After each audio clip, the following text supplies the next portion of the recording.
What's going on, YouTube? It's Sensei, a place to be chilling, Mr. A&D. Back to give you guys a midweek wrestling review. Yes, it's late. I understand it's Sunday. Most likely when you guys are hearing this, it's the same day as the podcast. But Prime is not here. My partner in crime is not here. He is doing some traveling this week into the weekend. So he's not going to be here for the wrestling reviews and stuff like that. So I had to make some other plans and get some other things together. And I said this during my Smackdown review also, that I plan on coming back on camera, most likely after Clash of the Castle, and probably do more live streams, stuff like that. So since there's more effort happening in wrestling, and as we do got like a more of a back and forth thing going on, I'm excited about it. So I want to make sure I put the effort back into the videos as well. But right now, y'all just gonna get me in the audio, and because we got a lot to talk about. It was NXT Heat Wave that happened, and of course Dynamite with the return of Kenny Omega and CM Punk just dropping the pipe bombs all over everything. So first off, like we do for NXT 2.0, we do the recap, and they had their Heat Wave show. They had like a little Paul Heyman introduction for Heat Wave, because ECW Heat Wave was the thing back in the day for those who used to watch ECW. They had first matchup was the North American Championship. Carmelo Hayes taking on Giovanni Vinci, which is was it the Fabian Eichner from Imperium. I was hoping I didn't know if they were gonna try to bring Carmelo up, but I was hoping he kind of win this matchup. Trick Williams gets involved, and then Vinci throws a powerbomb to Trick Williams, which causes Carmelo to roll him up and win the matchup. So I feel as though that's what's I think he's going to come up to complete Imperium, maybe at Clash of the Castle, maybe afterwards, I don't know, but I think Imperium will be great. It brings another tag team to the division, and also it brings more, another stable to the main roster as well. Dynamite make their entrance, and Julius says they got an opportunity to get trained by one of the greatest, Ryder Strong, and Julius says that something is trying to bring down and destroy Dynamite, and then Julius accuses Ryder Strong.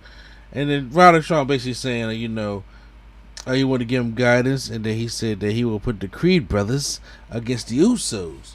Well, Julius says that Strong will stab them in the back, and guys in the Gallus, that's the guy's name, attacks Dynamite from behind. Cora Jade taking on Roxanne Perez. Obviously, this match was okay. Roxanne Perez actually she want to hit Cora Jade with a candlestick or one of her sticks or whatever she comes out the ring with, but then Cora Jade attacks from behind, gives her a DDT on there, and wins the matchup. Match 3 was a street fight. Tony D'Angelo taking on Santos Escobar, which I think was the best match of the whole night, and I thought it basically told a good story. It wasn't a big weapon style like tables and steel steps and ladders. I mean, you had those kind of things in there, but it was more so a storytelling. It was still like a good wrestling matchup, but it wasn't really more of a street fight that that people will be expecting. Towards the end, Santos Hurricanrana on Tony D'Angelo, and then he goes. One of the members of Legado Fantasma tries to give him what they call the power we don't really used to use. I can't think right now. My brain is all over the place. But the brass knucks, and Tony winds him up, and then they he tries to run off the ropes, but he gets super kicked, so they both men are down, and then they both grab each other's head, just fussing at each other. But then they look to one side and see there's a crowbar on the side of the ring, and then they look to the other side and see there's this brass knucks. So it's like, who gets there first? Santos goes for the brass knucks, Tony D'Angelo goes for the crowbar, and then when they get back, Tony D'Angelo hits Santos with the crowbar and pins him 1, 2, 3, and that's the end of Santos Escobar on NXT. Which honestly, it's about time, because Santos been needed to come up. So now it looks like Tony D'Angelo will come to the main roster, probably so after Clash of the Castle, and then if they do a draft, whatever the case may be, there's rumors that they want to have him do a program with Rey Mysterio. Santos been ready to go up to the main roster. I don't know what's happening with the rest of Legado del Fantasma. They're gonna still stay down there with Tony D'Angelo and the family stuff. Elektra Lopez needs to stay down there. With her and Beef have had their match, and when she was trying to wrestle, she's not that good. And for for the rest of the Legado Fantasma, I don't know if they still need to be down there or they're going to bring another stable up to the main roster. Like, I don't know, but I know right now Santos is on his way up. It needs to be. Women's Championship, Mandy Rose taking on Zoe Starks. This matchup was alright. Zoe Starks kicks out of the Mandy Rose knee at first, and then she has a knee brace on Mandy. Takes off Zoe Starks' knee brace and puts it on her knee, and then hits her with another running knee and still retains the championship. NXT Championship, Braun Breaker takes on JD McDowell. And to me, this match was it was alright. I mean, I know they were trying to give him that Dexter style character and everything, and it made for like a kind of a creepy moment. But Braun Breaker hits the Frankenstein, and he starts tuning up and everything, and he hits about 2 spears on him, and he just keeps getting up with a bloody mouth smiling. But he hits a 3rd spear and it hits the pump handle power slam and wins the matchup that way.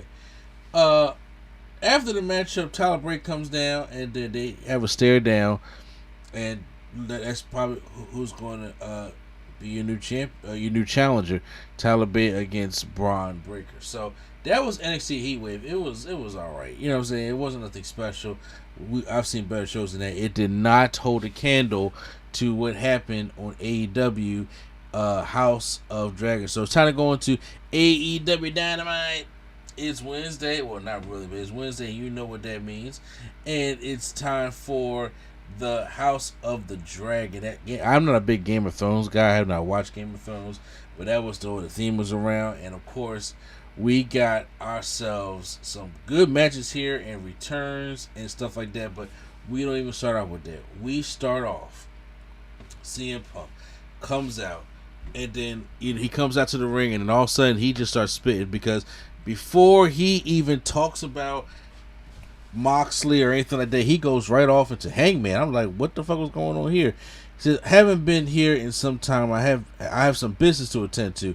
There's somebody that's from around these parts that I would like to challenge to a rematch, and I'd like to do it right here, right now. So Hangman Page, you want the rematch? You got it right here. Let's go. And I'm like, I'm confused at what's going on. Of course, Hangman does not answer, and then CM Punk says, look, that's not cowboy shit, that's coward shit. And he said, if anybody else has a problem with the champ, I suggest you come down here. I understand. Well, he said, I suggest you come down here. The apology needs to be as loud as the insult. And then he goes back over to Jon Moxley. I'm really confused, like, what the hell's going on? I'll get more to that in a minute. Jon Moxley has a lot of fans, but here's the thing: you could be number one in your heart, but you're not number one in this ring, because you know what? You're not even the number one guy. You're the 3rd best guy in your own group. Talk about the Blackpool Combat Club puts Claudio and Bryan Danielson over him. Probably even Wheeler Yuta. I don't, obviously not with Wheeler Yuta, but I'm talking about for CM Punk's standpoint. But yeah, and he says, but that's just because you've been the 3rd best for a lot in your career, referring to the Shield. Now, once again, I know some Shield marks come out there and say, well, you know, Moxley was the best one. I mean, but you know, it was a sick burn by CM Punk. But he says, tell me when I'm telling lies. And I'm like, oh, okay, we're on this.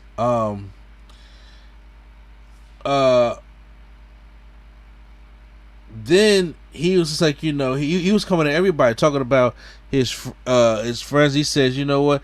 Because Eddie is about the 3rd best Eddie I ever went up in the ring against, and the 2nd best Kingston I shared the locker room with.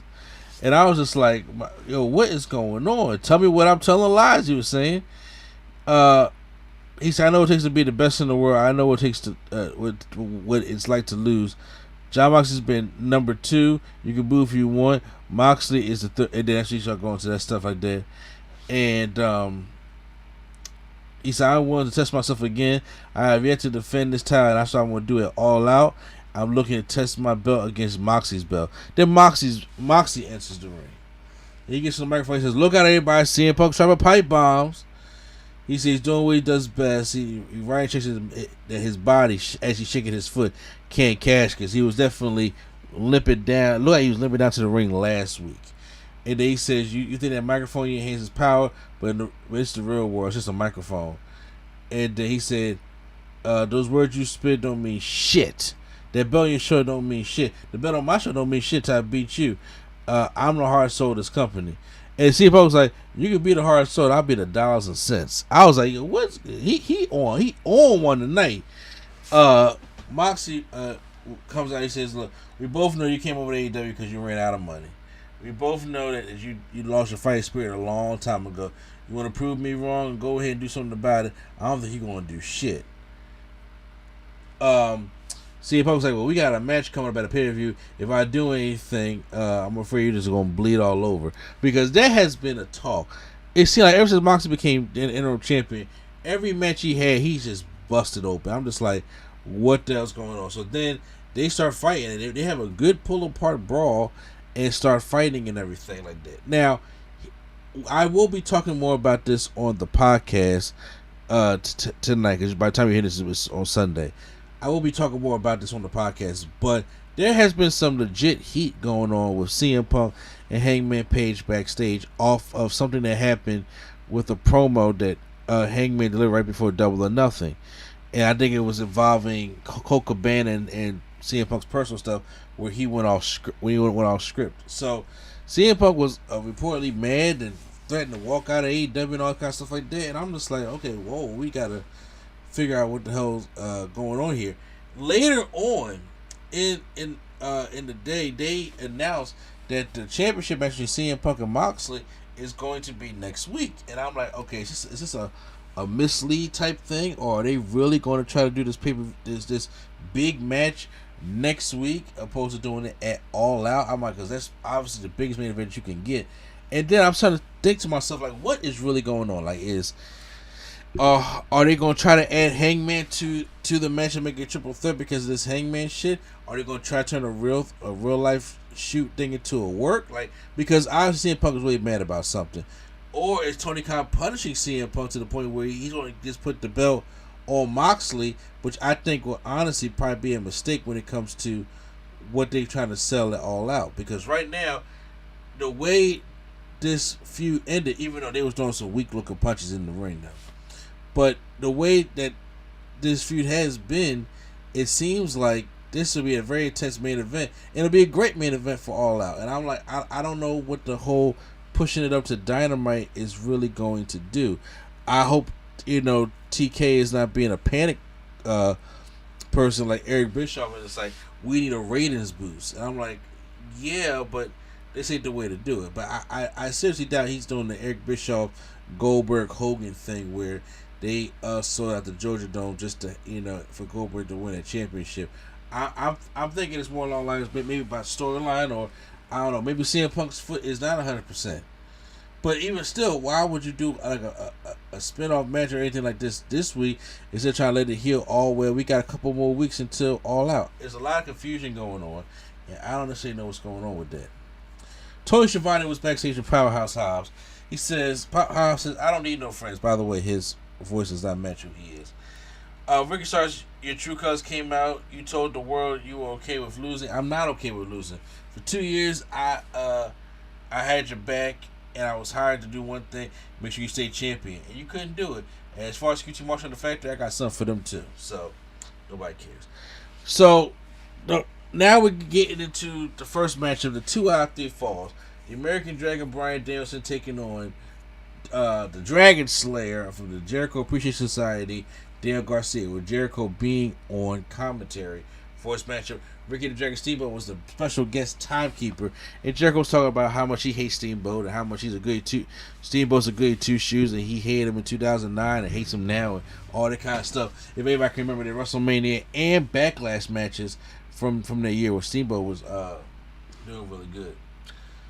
So this matchup is really good. They got the first hour of Dynamite, which is excellent, and Garcia and Bryan Danielson are doing some textbook wrestling here, and then Garcia hits a pile driver, and there's a dragon sleeper, and then Bryan Danielson passes out, and he hits the one fall just like that, and then after a while the referee starts counting until Danielson can get back up to his feet. So then we go back to the matchup, and then Bryan Danielson gets a quick pin on Garcia, so now it's tied up 1-1. And now, so we're just seeing who's going to basically go to the end of this one.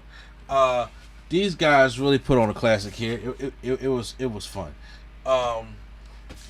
Garcia connected with the running knees of Bryan Danielson, and he traded forearms back and forth. Both men are now bleeding now.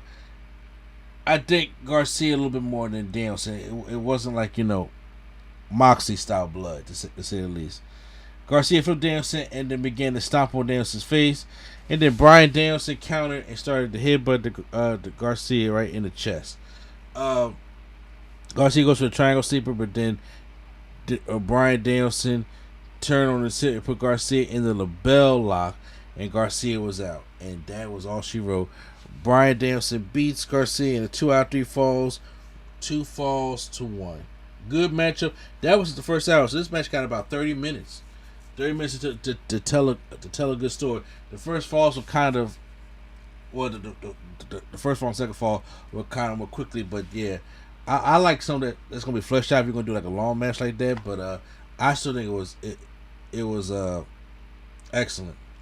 And then Jericho comes down to the ring, starts beating up Bryan Danielson, and then the fans chant, "You're a wrestler," at Garcia, and then Garcia tried to break him up from it, but then Jericho walks out on Garcia. So look, I think it may be Bryan Danielson taking on Jericho at All Out. Private Party is basically between Schiavone talking about they're going to get a shot swerving their glory at Rampage, and Cassie said, you're not going to embarrass me again. Keith Lee tried to give him some gum sandwich, trying to help out, bro. Tony Nese is about to come out with Smart Mark Sterling, but then Moxley hits him from behind. He gets in the ring and says, look, he wants to fight CM Punk right now. And then security comes out there to keep them separate, but then they keep trying to get the brawl going and sell that brawl. That's what I was saying. Like, I don't know what Tony Khan has planned, but right now, that is your all-out main event that people want to see and pay for, to be honest with you.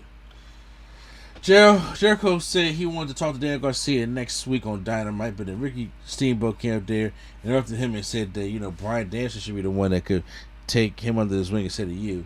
And then he gives Jericho, after he says some songs, one of Ricky Steamboat chops to the chest. Varsity Blondes take on the Gun Club, but then it really wasn't nothing. Gun Club squashed them, and Varsity Blondes was on Twitter talking about how mad they were about that. I don't blame them. But then Billy Gunn gets to talk about, so this is the kind of thing I wanted to see from y'all. But then Stokely Hathaway comes out, just sits there, just looks at him and smiles. And then the Gun Club turn on Billy Gunn. They start beating him up and everything.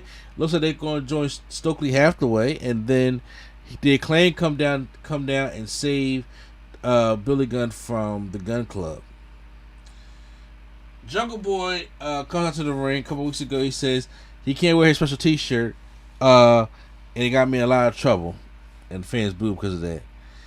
But for weeks now, he been trying to hit Christian Cage. Every chance he got, I tried with my hands, a chair, and even a car. He has done absolutely nothing. The way I see it, either I can continue to chase you, or he can map and face me at All Out. Unless, of course, the shirt was right, and you're just full of shit, I believe he said, right?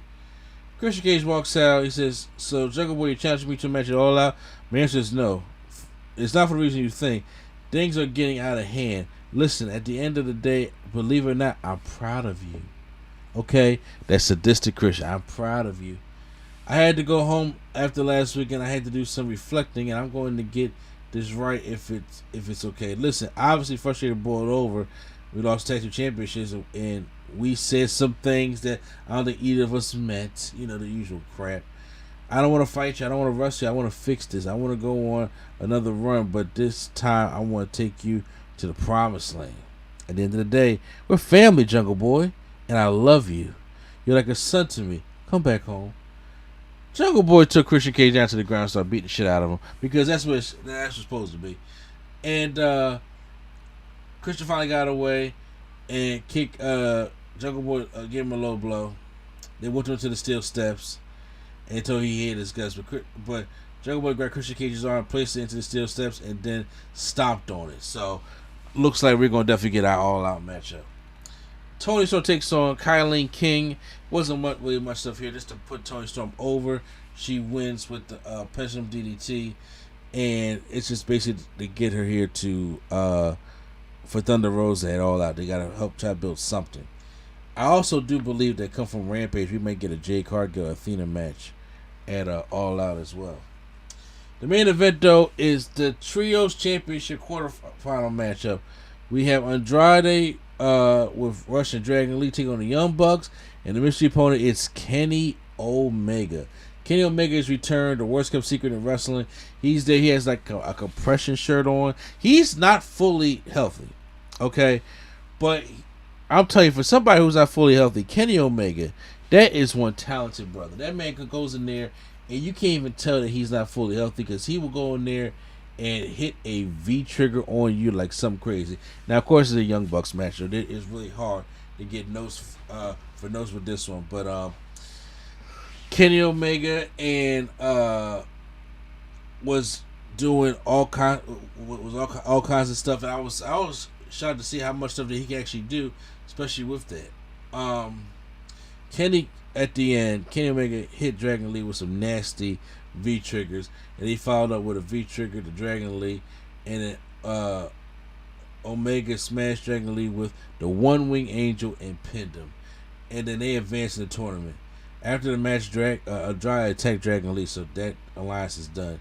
But also, after the show went off the air, Kenny Omega told everybody, look, I'm not 100%. I can't go after those singles titles right now, but I do appreciate you guys that they're hanging there with me till I get about 100%, because this man been going through a lot.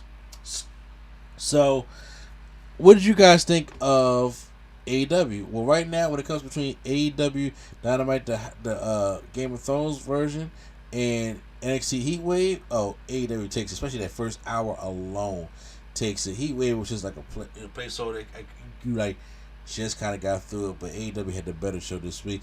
But you guys can post any comments down below how you guys feel about it, who had the better show. Hit the like button if you guys enjoyed my reaction or my review. Hit the and also the subscribe button for more wrestling reviews right here on NC Studios. So once again, it's NC a place to be. Children Mr. A&D, and the Nerd Coalition is out.